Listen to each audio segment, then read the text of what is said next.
lá, gente. Eu fiz uma apresentação aqui simplificada, porque assim, quando a gente faz lá na sede, como o grupo de pessoas que a gente está atendendo, tem uma pessoa do CDO, tem outra da Maxwell, tem gente de loja, então a gente faz todo mundo no mesmo grupo. Aqui tem só vocês, então vai ser mais simples de falar. Não tem problema se vocês me interromperem, tá, para falar, tirar alguma dúvida, eu peço só levante a mão e faça a pergunta. Gente, PPR, o programa que eu estou apresentando aqui não tem ligação direta com aquele, quando eu digo remuneração do funcionário, ok? Aquele prêmio que a Desirê comentou lá de R$100, aquilo são aquelas metas que vocês vão ter lá pelos destaques, ok? Vamos separar os dois assuntos. O PPR... Aquele é um incentivo que eu estou dando. É um incentivo, isso aí. Isso vai ser naquele mês que vocês atingirem, vocês vão receber. Dia do bolo do aniversariante vai ser o destaque também. Isso aí. Então, quem obedecer aquelas regras lá, vai receber. O PPR, gente, ele começa em janeiro, tá? Ele começa em janeiro e termina 31 de dezembro. De 1º de janeiro a 31 de dezembro. Ele funciona, tá? Sempre vai ser assim, vai ser um ciclo, a gente representou aqui. Ele começa lá na contratação das metas, que a empresa contrata lá no final do ano, tá? Isso vai ser para toda a empresa, sempre buscando atingir os resultados e objetivos da empresa, tá? Depois de passar todo esse período de janeiro a dezembro, nós vamos apurar os resultados de cada uma das metas. Até aqui a gente fala que é só a empresa que está, vamos dizer assim, recebendo a parte financeira, o retorno financeiro. Quando chega ali no final, vem o valor de remuneração para cada funcionário. Quando, é claro, forem atingidos os resultados. Para vocês entenderem a participação de vocês, vocês são grupo 3, né? Grupo Thales. Vocês vão participar de 6 metas. Tá? Essas 6 metas, elas são divididas, são metas financeiras, que são 3, e metas corporativas, que também são 3. Eu vou explicar para vocês basicamente o que cada uma representa. Se não ficar claro, vocês podem perguntar. Receita bruta, gente, que vale 25% dentro do programa. Quando a gente fala 25%, é a importância dela dentro do programa do PPR. A receita bruta é simples, é tudo que a empresa gera de valor, seja em loja, seja em e-commerce, bazar, seja lá qual for a fonte de receita para a empresa, ela vai entrar naquele indicador, ok? O capital empregado, gente, é tudo que a gente tem de dinheiro investido no negócio. Os nossos estoques, né, os nossos CDs que estão lá cheios de material, é um capital empregado, nosso material de escritório, tecidos, tudo isso é um capital empregado. E o EBITDA, gente, isso daqui que é um monstro para muita gente, que muita gente não entende, vou simplificar para vocês. A gente tem que arrecadar dinheiro e a gente tem as nossas despesas a pagar, ok? Toda empresa sobrevive à base disso. O EBITDA funciona mais ou menos como se fosse um líquido, ok? Então a gente vai ter que arrecadar, a gente vai ter as nossas despesas, né? Que tem taxas, tem as contas a pagar, tem um monte de coisas que a gente tem que pagar. No final ele vai ter esse indicador que é o EBITDA. Então na real, como é que funciona? A receita bruta, quanto maior, melhor, ou seja, quanto mais de dinheiro eu arrecadar, melhor. O capital empregado, quanto menor, melhor. E o EBITDA, que seria o líquido, né? Traduzindo aqui pra gente, é quanto maior, melhor. Certo? Quanto maior o meu líquido no final do meu exercício, melhor. Alguma dúvida até aqui, gente? Sinta-se à vontade para falar, tá, gente? Isso aqui realmente o pessoal fica com dúvida. As metas corporativas são as despesas, que é aquilo que a Desirê falou lá na apresentação anterior, tá? Despesa de água, luz, o que mais você falou lá? Impressão, enfim, tem N despesas aí. Eles vão entrar naquele indicador ali.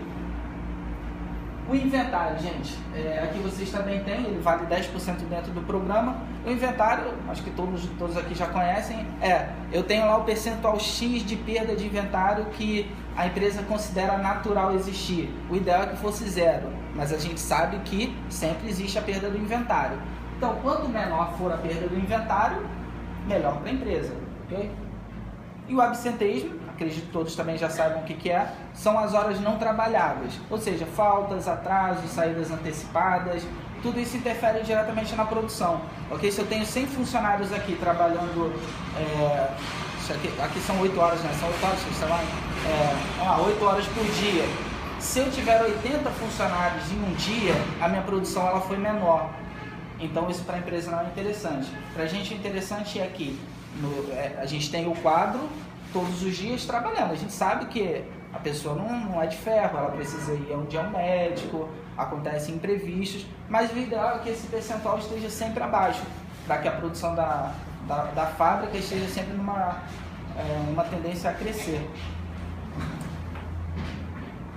Aqui, gente, é o que eu já tinha passado para vocês, tá? Só explicando o que significa cada uma daquelas metas lá. Só, volta um máximo.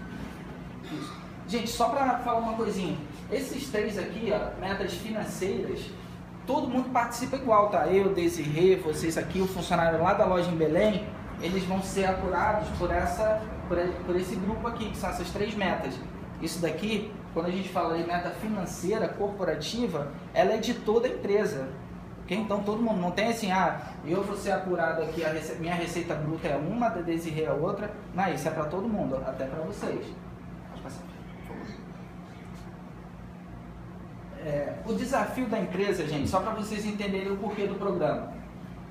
O desafio sempre é maximizar as vendas, tá? Que é o que gera receita, gastando o necessário, que são as despesas, e otimizando o capital empregado. Ou seja, eu tenho que vender, sempre tentar crescer nas vendas, reduzir as minhas despesas e reduzir o que eu gasto com o meu material, né? Que são os estoques, sei lá, material de escritório, enfim, mobiliário, tudo isso é o nosso capital empregado. Então eu teria uma redução nas minhas despesas, né? Tenho que sempre estar gastando menos e tendo que investir menos, mas vendendo mais. Ok? E como contribuir, gente? Cada um de nós deve desempenhar a sua função com excelência, contribuindo para o resultado da empresa. Aquela situação que a Desirê falou na apresentação anterior. Percebeu que uma determinada situação é feita de um jeito, mas fazendo de um outro jeito pode economizar luz, pode economizar material, SEDEX, sei lá, tem N situações que podem reduzir. Às vezes a gente que está operando ali é que vê isso, que percebe, entendeu? A Desirê ela não vai ter como chegar ali, ou eu, sei lá, e ver uma situação e falar assim, olha só, isso aqui você pode reduzir e fazer de uma determinada forma. Não, são vocês que estão ali no dia a dia, vocês conhecem a operação e são capazes de falar, né, dar uma ideia de como melhorar isso. Só para vocês entenderem, tá, gente? CDO, Maxwell e Thales, que são CDs e fábricas. Angélica, manda o pessoal para ficar aqui, porque eles não estão vendo nada lá fora. Tentando. Estão lá? Agora que eu vi eles ali. Tem pessoal ali. Para esses grupos, gente, tem lugar vocês participam. O foco total, controlar e reduzir as despesas, reduzir o absenteísmo, né, e controlar o inventário, a perda de inventário. Ok? Pode passar assim, gente. Gente, agora eu vou explicar para vocês, tudo tranquilo, gente, até a parte das metas, como é que é a participação. Ou seja, vocês já sabem que no final do ano vocês vão ser apuradas por 6 metas, certo? Sabem quais são as metas? Sim. Ok, então vamos lá. A empresa contratou as metas. Quando chegar no final do ano, ela vai ter que apurar essas metas, certo? Se foi atingido ou não. Cada uma das metas, elas vão ser apuradas com esses seguintes critérios aqui de pontuação, onde tem a meta mínima cumprida, que seria a nota 1, entre a mínima e a contratada seria a nota 2, já que a gente chama de rating, meta contratada, rating 3, entre a contratada e a superior 4, e se for a meta superior, vai ser o rating 5. Tá? O importante, gente, se cada uma das metas tiver um atingimento alto, óbvio que no final a média também vai ficar alta. Agora, se vamos dizer que uma equipe, sei lá, a Thales aqui achar que o absenteísmo não é necessário, reduzir o absenteísmo, e as pessoas começarem a faltar, atrasar. Isso no final do programa ela vai ter um peso, porque o programa ele representa a junção lá das 6 metas que vocês participam. Então assim, cada meta ela tem sua importância. Então, se uma meta ela deixar de pontuar, pelo menos a mínima,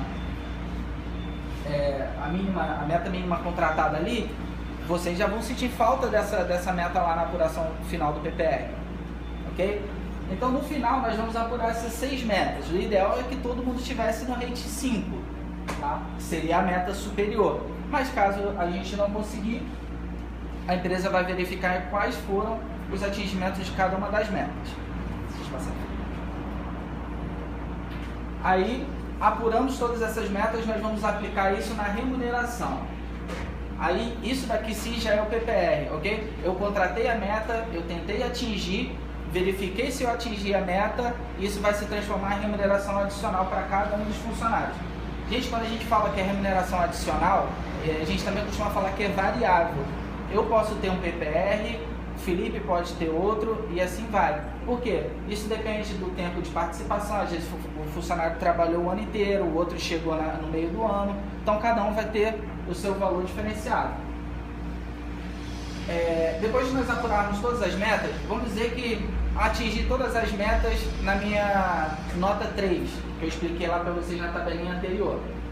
Se eu ficar na minha média 3, eu vou ter um salário a mais, ok? Que vai estar sujeito somente aos encargos, INSS, imposto de renda. Não tem desconto de vale transporte, nada disso, ok? Se eu ficar na minha meta mínima, que é 1, na média, né? Na média final, se eu ficar em 1, eu vou ter 30% do meu salário. Se eu ficar na média 2, 50% do salário. Se eu passar na minha meta contratada, a média final, eu vou ficar com 1,2 salários. E se eu atingir o máximo, seria 1,7 salários. Ou seja, uma pessoa que ganha R$1.000 ganharia R$1.700 de premiação. Ok? Gente, alguma dúvida até aqui? Tranquilo? Aproveita o momento para perguntar. Não? Fecha isso.